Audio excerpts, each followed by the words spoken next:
Let us start. Maximum velocity of vehicle moving along a horizontal curve road. So in this case, we have to find maximum velocity of a vehicle.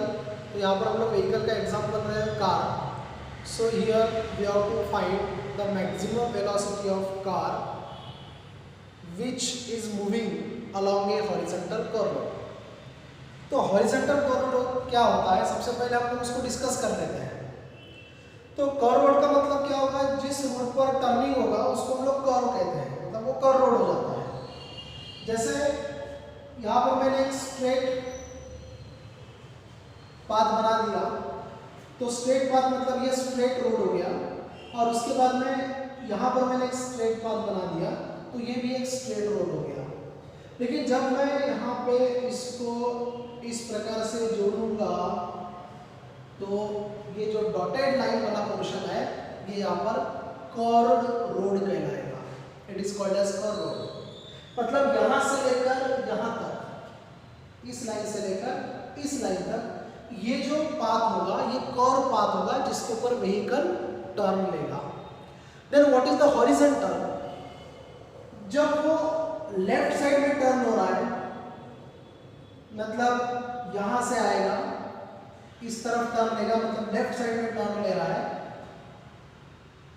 तो जिधर turn लेता है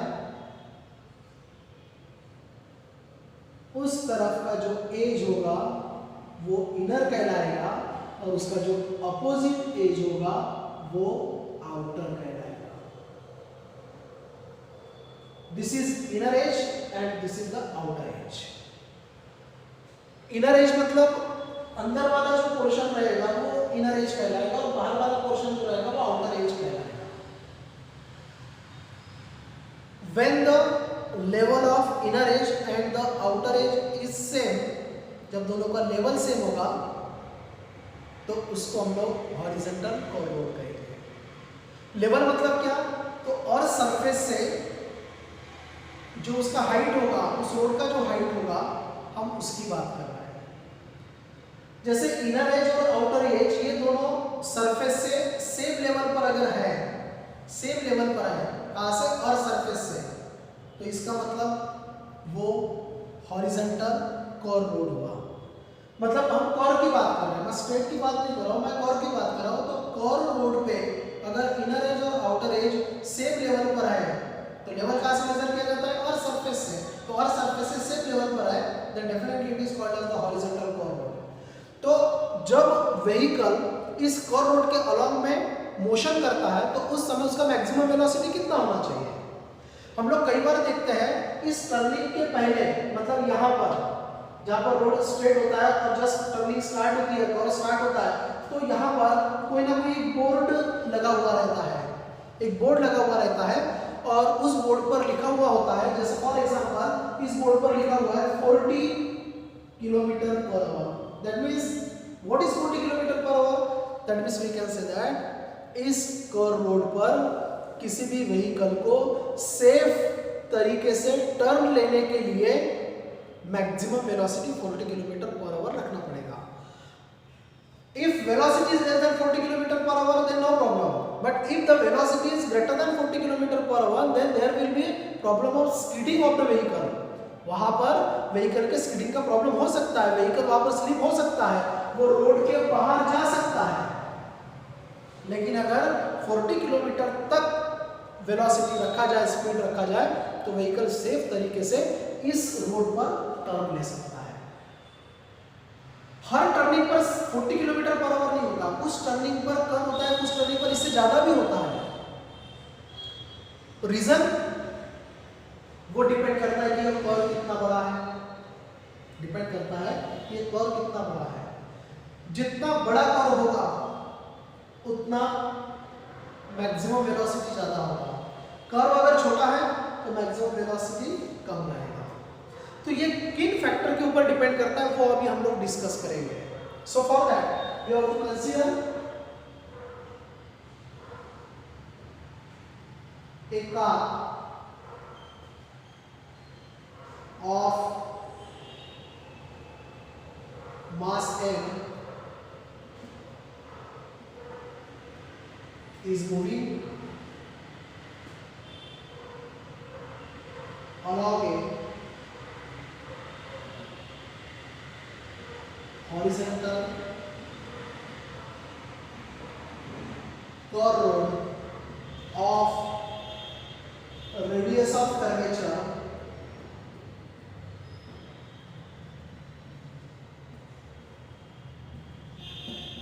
r, of radius of curvature r. What is the radius of curvature? Radius of curvature क्या होगा? थोड़ी देर के लिए इसको हटा देता हूँ और यहाँ से लेकर यहाँ तक ये जो कर्व है, इस कर्व को अगर मैं कंप्लीट करता हूँ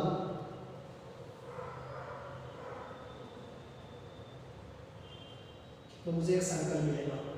इसका मतलब क्या हुआ कि ये जो कर्व है, ये कर्व किसी ना किसी सर्कल का ही पार्ट है। उस सर्कल का एक सेंटर होता है और यहाँ से लेकर यहाँ तक बन जाएगा radius, and now this is called as radius of curvature. Circle का रेडियस होता है, मैंने सर्कल ड्रॉ किया, इमेजिनरी सर्कल ड्रॉ किया, उस सर्कल को हटा दिया, समझ में आ गया कि ये अब रेडियस जो है इस कर्वेचर का रेडियस हो गया। So it is called as radius of curvature. Obviously अगर ये रोड अगर बड़ा है, सर्कल बड़ा होगा, सर्कल बड़ा होगा, रेडियस ऑफ कर्वेचर बड़ा होगा, रेडियस ऑफ कर्वेचर बड़ा होगा, तो उसका वेलोसिटी पर क्या इफेक्ट होगा वो हम लोग यहाँ पर डिस्कस करेंगे। दूसरी बात, अगर समझ लो ये रोड हाईली स्मूथ है, हाईली स्मूथ है, इसका मतलब फ्रिक्शन कम है। और हम डेली लाइफ में देखते हैं कि कई जगह पर बारिश के दिनों में देखते हैं कि अगर टर्निंग पर, कर्व रोड पर पानी अगर गिरा हुआ है तो हम अपने व्हीकल का स्पीड कम कर देते हैं। रीज़न कि हमको समझ में आता है कि यहाँ पर पानी गिरा हुआ है, या समझ लो कई बार ऑयल अगर गिरा है, समझ लो ऑयल गिरा हुआ है, तो हमको समझ में आता है कि अगर मैं ज़्यादा स्पीड से टर्न लूँगा तो मेरा व्हीकल जो है वो स्लिप होगा। इसका मतलब मैंने स्पीड को कम किया, तो उस समय मैक्सिमम वेलोसिटी जो होगा वो कम हो जाता है। मतलब ऑयल गिरने से या वाटर गिरने से, इसका मतलब उस रोड का जो फ्रिक्शन है, उस फ्रिक्शन के ऊपर अगर इफेक्ट होता है तो डेफिनेटली मैक्सिमम वेलोसिटी के ऊपर भी इफेक्ट होता है। That means we can say that force of friction जो होगा उसके ऊपर भी डिपेंड करेगा।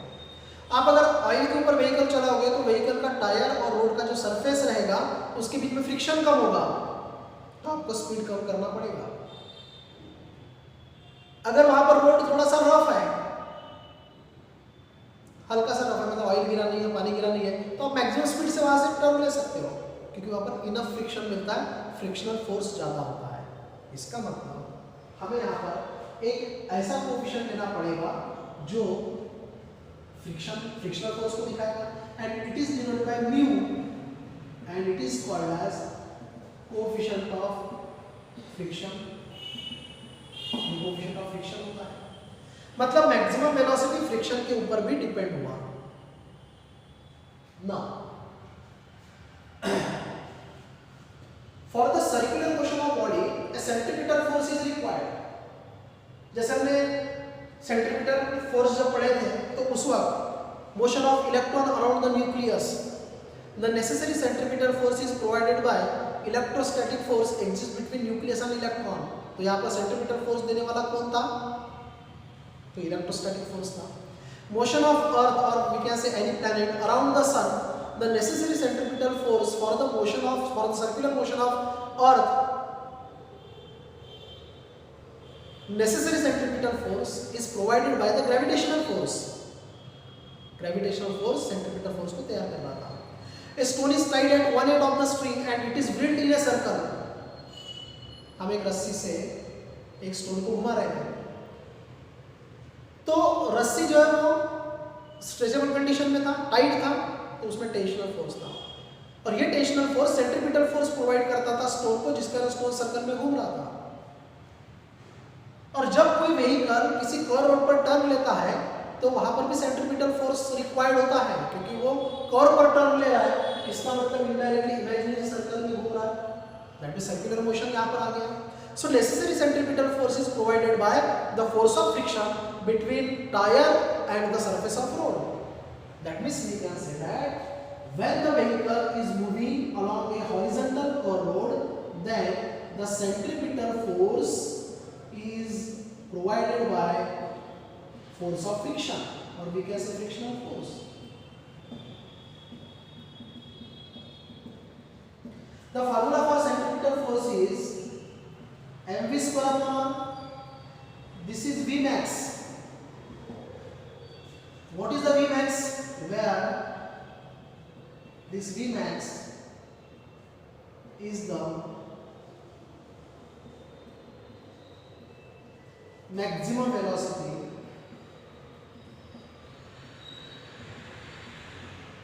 of a car when the car is moving along the horizontal curved road. M is the mass, R is the radius of curvature. What is the force of friction? Force of friction, तो force का formula होता है mass into gravity. Force of friction है, इसलिए mu multiply कर दो तो mu mg हो गया. मास और मास यहाँ पर कैंसिल हो जाएगा, आपको इक्वेशन मिलेगा v square maximum is equal to r को इधर शिफ्ट कर दो तो mu r मिल गया and therefore Vmax is equal to under root mu rg, and this is the formula for maximum velocity of a car, or we can say vehicle moving along the horizontal road. That means we can say that this maximum velocity depends on first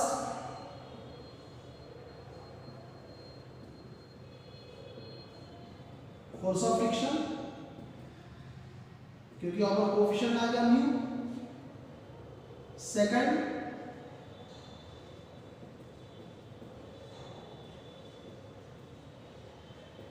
radius of curvature जो कि R से denote किया जा रहा है, and third is acceleration due to gravity, and this acceleration due to gravity is denoted by G. तो mu और are को हमने डिस्कस किया था.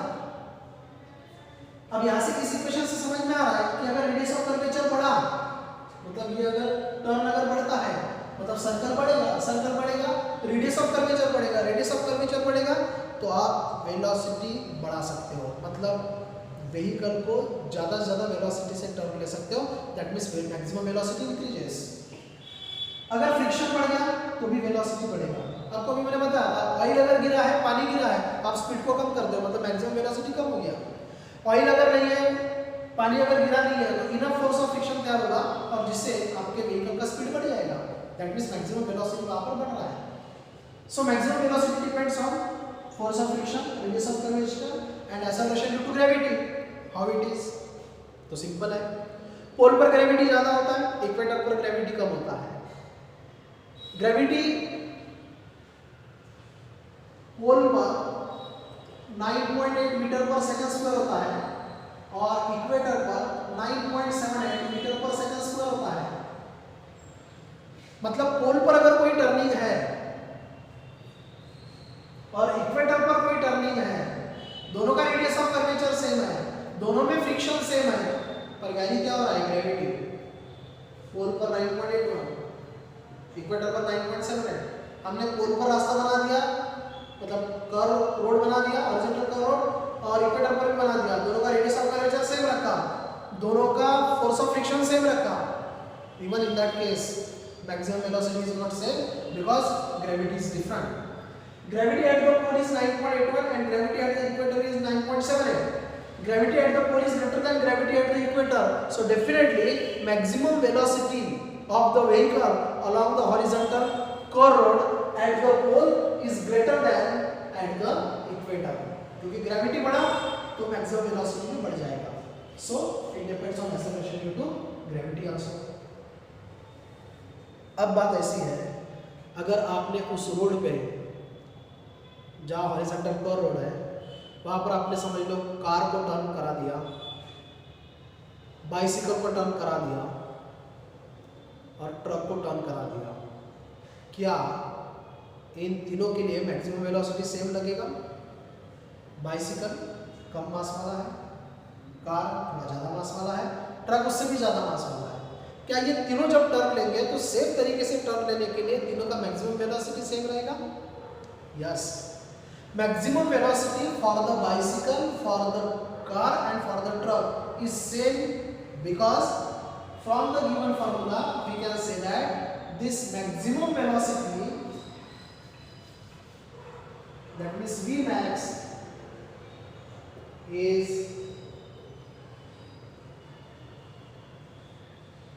independent of mass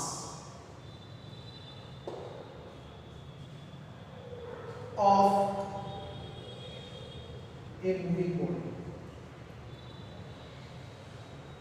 हॉरिजॉन्टल कॉर्ड पर जो बॉडी मूव हो रहा है, जो बॉडी मोशन कर रहा है, उस बॉडी के मास पे डिपेंड नहीं करता। इसका मतलब अगर वहां पर उस टर्न पे 30 किलोमीटर पर आवर का मैक्सिमम वेलोसिटी है, then it is same for bicycle, it is same for car and it is same for the truck, because V maximum velocity does not depends on mass, it is independent of the mass, it depends on three factor only. First one is force of friction, second is radius of curvature, and third is acceleration due to